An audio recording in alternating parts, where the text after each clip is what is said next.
to my channel. Welcome to day 6 and 7. I'm sorry, I missed a day. Sorry, I just wriggle and get comfy. Day 6 and 7. It's been a couple of days and I will tell you about it shortly. If you're not already subscribed to my channel, please click subscribe, ring the bell for notifications as to when I upload a video, and I will see you soon. I hope. Please drop me a line and let me know what you're going to get up to. It is the last day of 2021. We're going to get there first. There's a gig festival-y kind of thing. It's called Party in the Apocalypse up the north of the state. I'm not quite sure what they are expecting to happen in 2022. Let's just wait and see.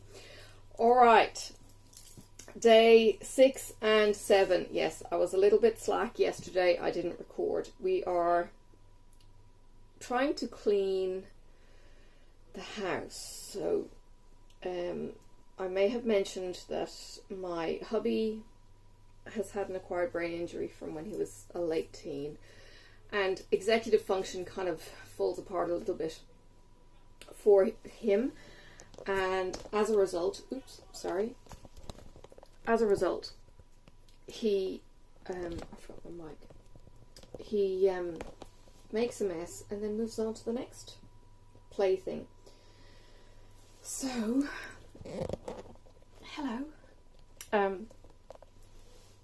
Upstairs is a little bit cluttered and we needed to clear up downstairs, so we were doing a mammoth cleanup and he needed my help in just directing, sanding out and that kind of thing.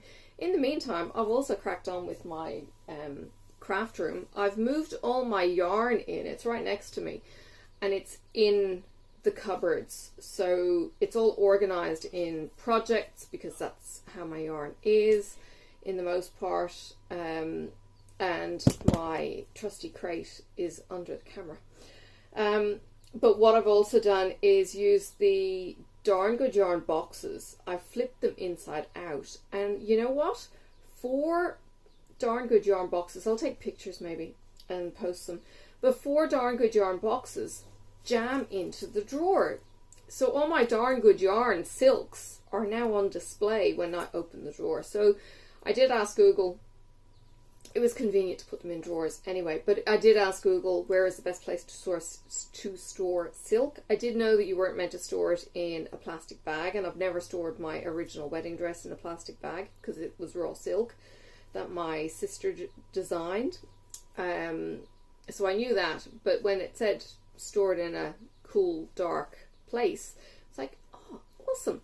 So I might actually get some hue and pine balls or sawdust bags or something and throw them into the drawers just to keep it nice and bug free and everything else. So got to work on that. I've got 3 drawers and a massive blanket drawer, and I need to empty out the rest of the cupboard and make it my own for the rest of the stuff. But I've got my fabric over here. I've got bits and pieces here that will be amalgamated and merged and made pretty, and I've got food hiding in boxes like my hula hoops not to tempt me, things like that, and I'm just making it my own. I've got a picture frame actually that I discovered from one of my Sassy Pouches. If you're in Australia, you can subscribe to the Sassy Pouch.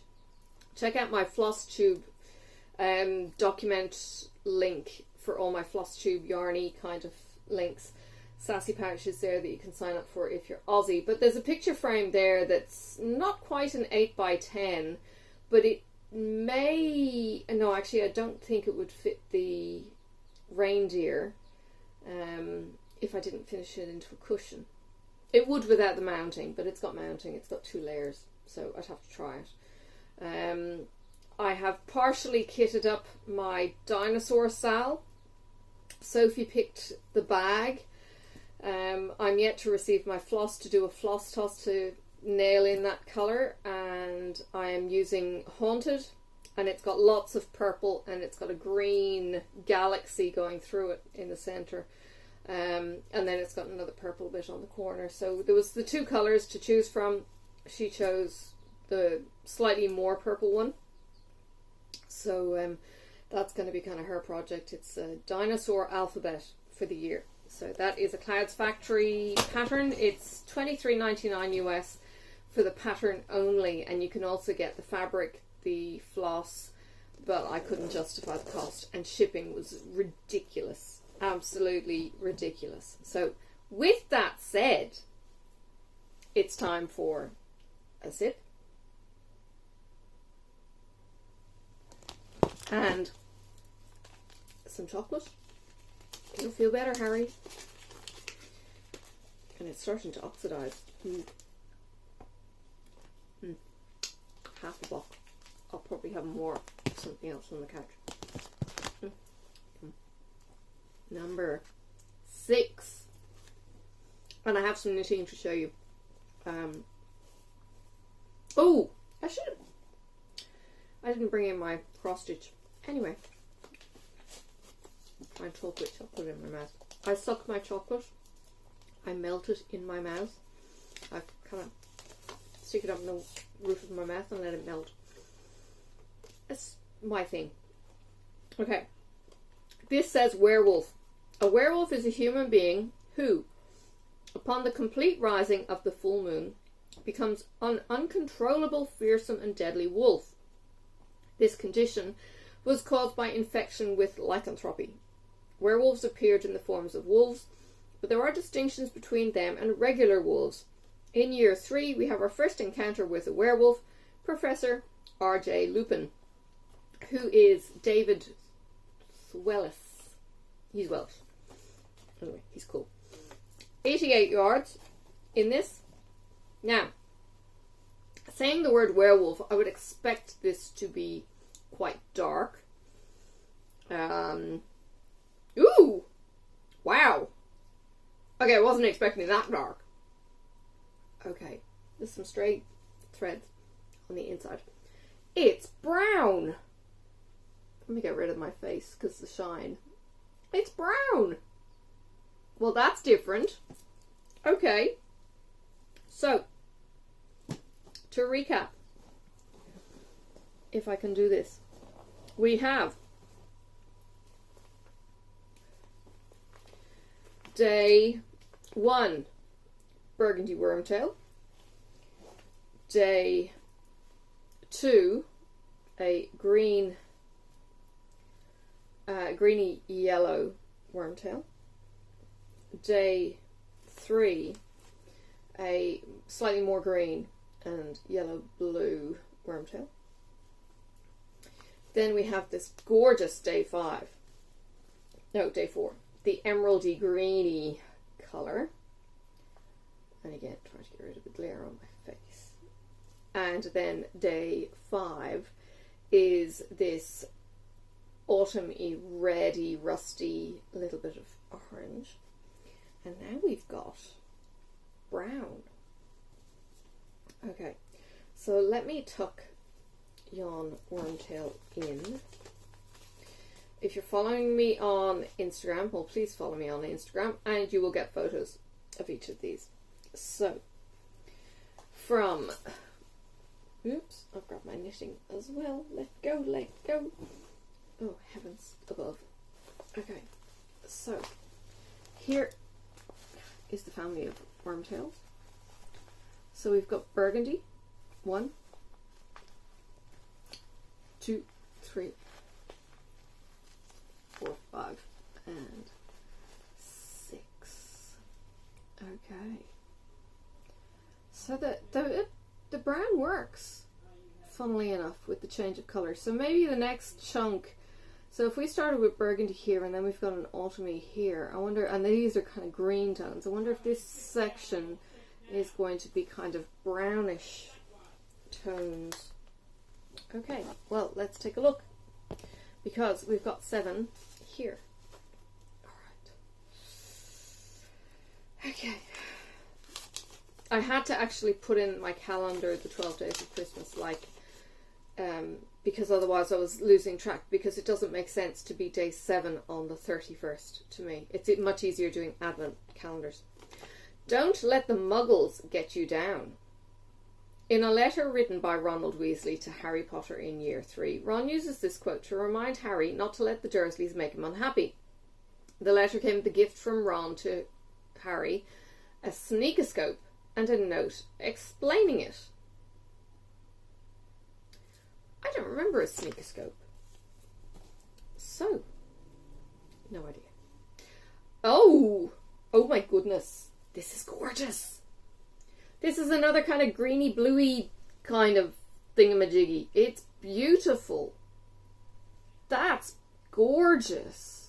Oh, I love it. Wow. Okay, well that blows the brown theory out of the water. Okay, poke in the wormtail and get the note, because, you know, keep it together. Okay, let's see if I can do this. So now we have the family of wormtails. If I can tame the tails. There we go. So we got the burgundy, the greens, the gorgeous green, the red, and now the brown. And oh, that's pretty. I love this and this. Two of my favorite colors. They are gorgeous. Love that indigo blue kind of thing. Sophie calls it indigo. They are beautiful. Okay. Stitching. So it's WIPGO. If you've been on the internet in the last 5 days, you will see WIPGOs everywhere. Anyone who does Flosstube or organising their WIPGO boards and getting ready to have some challenges and everything else. So I've got my WIPGO board done. I actually need to bump it up to the cloud. I think at the moment it's on LibreOffice. And I need to bump it up to the cloud off my computer. So I've got a copy because I edited the PDF photo that I then shared in public. So I put more goals in. I hope they're realistic. I actually kind of went, oh yeah, 1,000 stitches should be fine. And then I went, oh, that's 2 projects. Might get a little bit squeaky butt time, depending on how I go. So, and day 2 and day 19 both got drawn. They are probably my least favourite of projects because it's my Haid, May the Road Rise, and it's Dark Queen, the back stitching of the tentacles. I don't know what it is. I don't know if it's I don't want to finish it. It's backstitch. It's Petite Treasure Braid. Honestly, I do not know what it is. And with the Haid, I had been doing it on 25 count, easy count. I hated easy count. Hated. So, I threw away the easy count. Well, it's over there. But I got rid of it.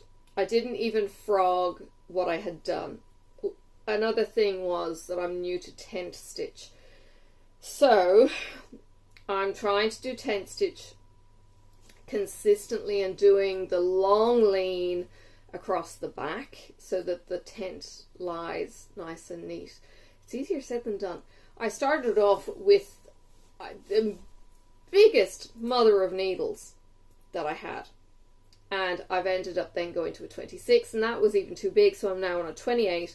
I'm using 32 count at the pond, I think it might be. I was going to go with lemongrass, but I felt it was a little bit too green and the feet of the birds would end up just blending because there isn't actually a solid black border around each of them. When I went and checked the pattern, it was like, I don't think it's going to work.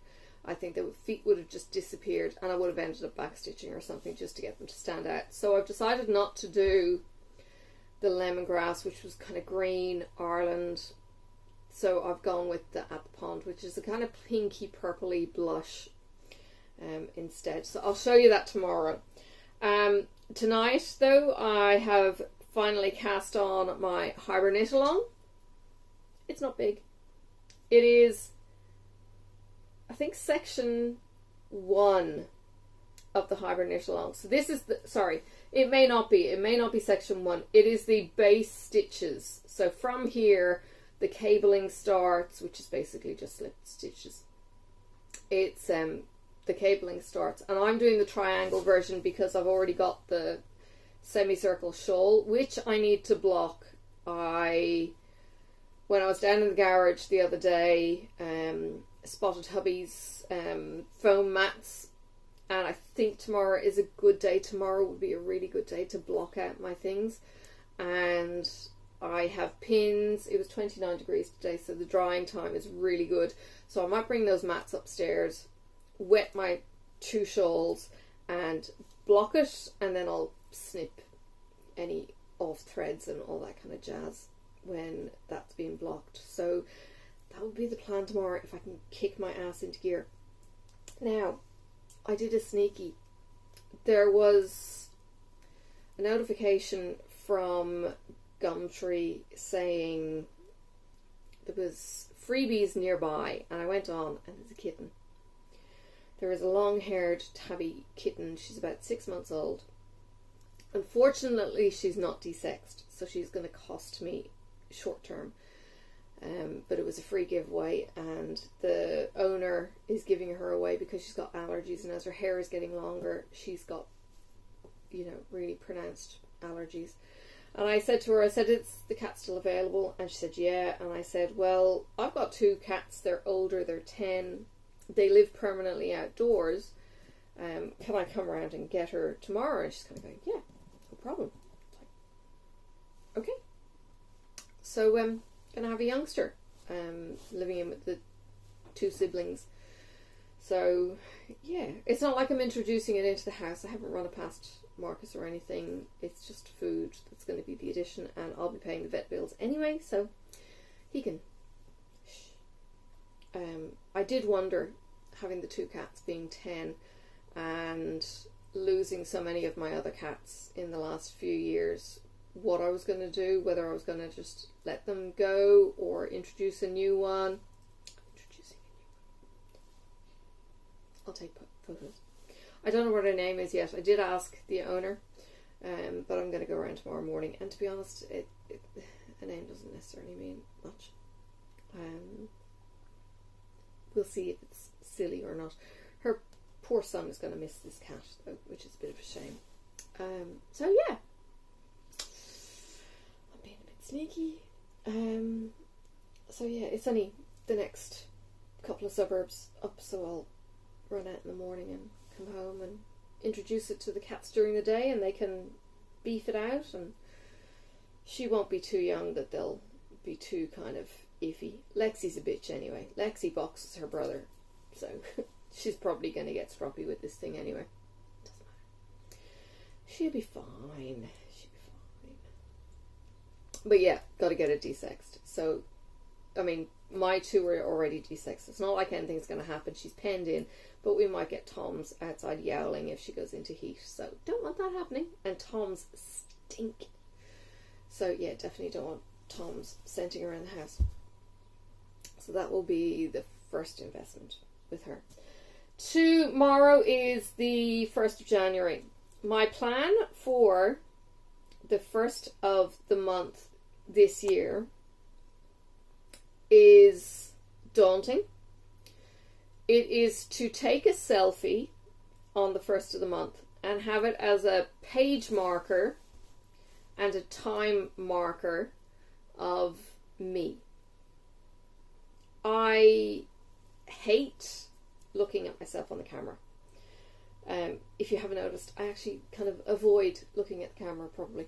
I really, really do not like being front of camera. I've pushed myself because this is who Marcus sees, this is who Sophie sees, this is who everybody sees on a day-to-day basis. And for me, at my age, and Sophie at her age, the age gap and everything else, I lost my mum when she was 53. So there's all that kind of mortality and all that kind of stuff in the background. So I'm giving her a legacy, I suppose, of me. you know, I don't have my mum. I don't have photos of my mum or anything like that, because it was, you know, paper photos or what, you know, film photos. We didn't have digital back in the day. So Sophie fell asleep in my arms yesterday on the couch when I fell asleep. Marcus woke me, I think, with the click, click, click of his shutter on his phone. But then I was taking selfies with, you know, over Sophie's shoulder with the bunny and things like that. And those are precious memories to me if I had them of mum. And I wish I did. So I'm doing them for her, I suppose. I mean, look, I could poke holes and kind of go, oh, but I've got this and I've got this and I've got, you know, and it's like, I'm not 20. Fair enough. I would love not to have this.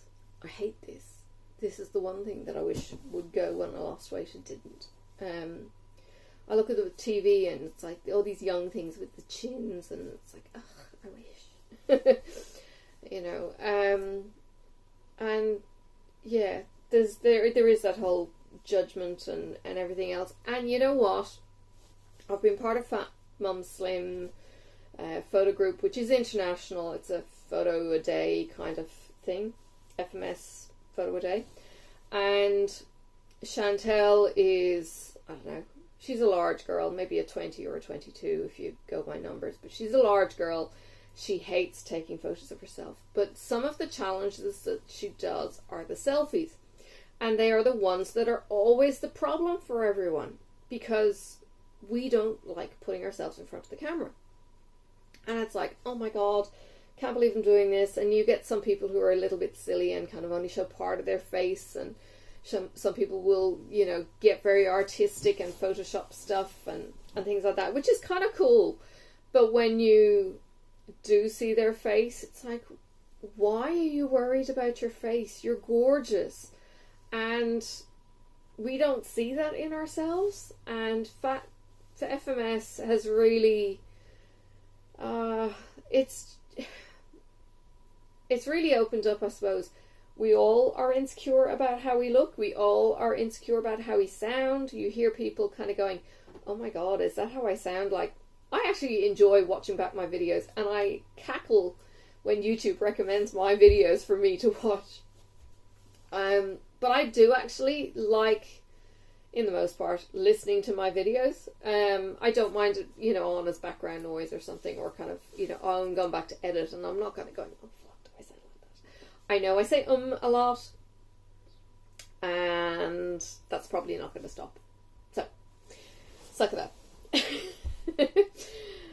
Yeah, so it's me pausing, I suppose, and I'm not used to talking so much. When I'm at work, I have things to read when I'm talking out loud. I don't have to talk spontaneously for prolonged periods of time. I usually have a rote kind of thing that I prattle off, or I'm briefing somebody in what I'm going to talk about or what's going to happen in the meeting, or, you know, things like that.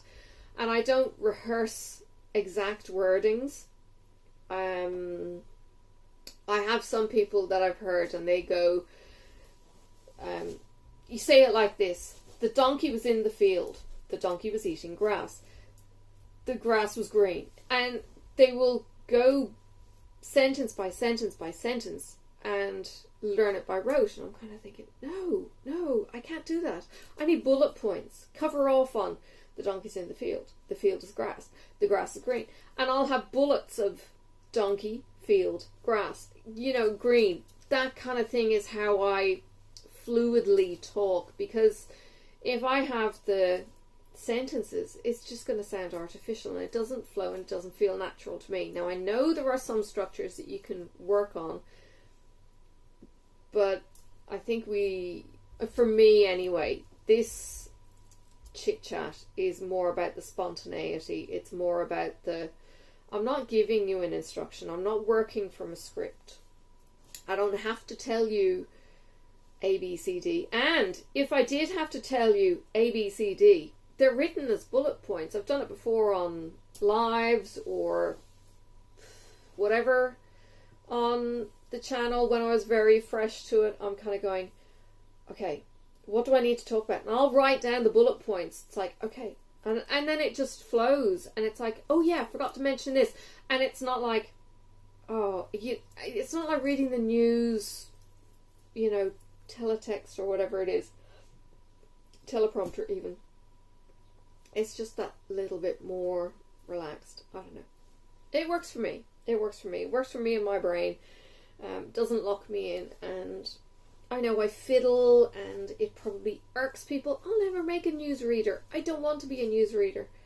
I don't want to be a politician who has to have a coach and get branding, and that seems to be a big thing in the US. I don't know if it's a thing here, but they probably do have PR coaches, and they talk about what do you do with your hands and where do you go with your hands and what do you do, what do you play with, and that kind of do you know what I mean? I hate it. It's like, oh, be Italian, talk with your hands. Talk like your mama used to tell you. No, there's nothing Italian. Well, I don't know that there's nothing Italian in me, but I don't think there's anything Italian in me. Dear. It's just my mentality. We've got a couple of politicians and they do the same hand movement consistently, and it's too often, and it's too the same, and it's almost like the wrong emphasis on the syllable, kind of. Do you get what I'm talking about? So yeah, it's like smiling, but the smile doesn't reach your eyes, kind of thing. Yeah, don't mind me. All right, I'm gonna go.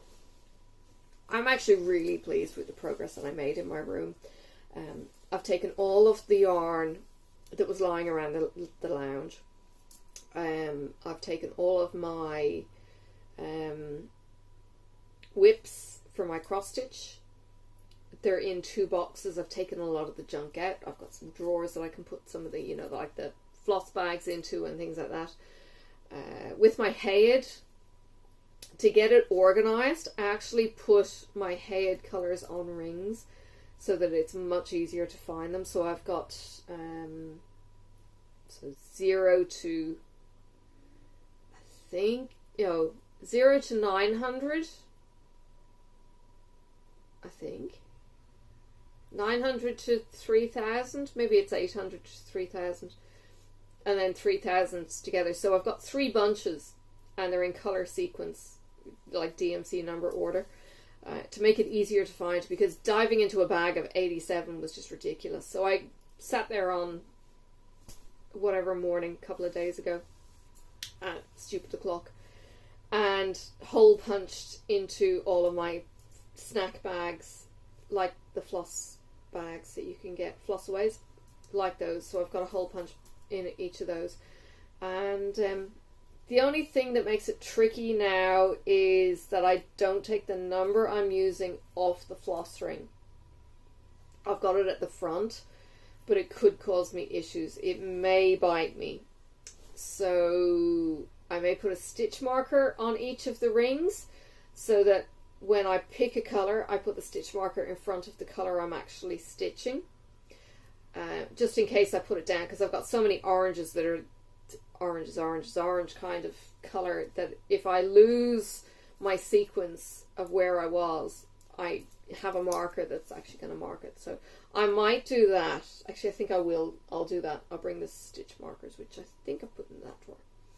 I do like being organised. I like that there's a home for my needles, there's a home for my patterns, there's a home for bits and pieces that I got in Darngo Jar boxes. So things like my buttons, my freebies, my soak washing solution. I've got notebooks, I've got I've got plastic bags that can get on moved and things like that. So yeah, I like how I'm slowly getting organised. This is more to be pretty and semi-functional. Yeah. My yarn, I think, sorry, not my yarn, my fabric. I think I've sorted into Ada. I may not have sorted them fully, but I want to sort it into Ada. I'll probably split it up from Be Stitch Me and Mystic now that I've got so much of both, and have Ada, Opal, Linen, Lugana kind of thing in separate tubs, and even maybe down to Counts. In my yarn box, I've kind of got them organised into weight, so they're semi-organised. You can kind of see through the box too. So, hi. Yeah, I've got loads of threads to sort. I've got my sassy pouch to open. Wow. They're my wormtails. Alright, I'm gonna go. This video is long enough, and yes, I will see you tomorrow, January 1st, for New Year's Day. Let's hope we don't die at midnight or turn into frogs. And I got a bunny Oh. and it's called Lopsy. And me and Mommy are pick a cozy. Yeah, me and Mommy are pick a Mummy and I. And you're not on camera. She's learning. Rosie! Yes, she's got a rosy bunny for her Flopsy bunny. And that's what Flopsy says. He squeaks. Okay. Say goodbye. Bye! Alright. Bye. Bye! Happy New Year.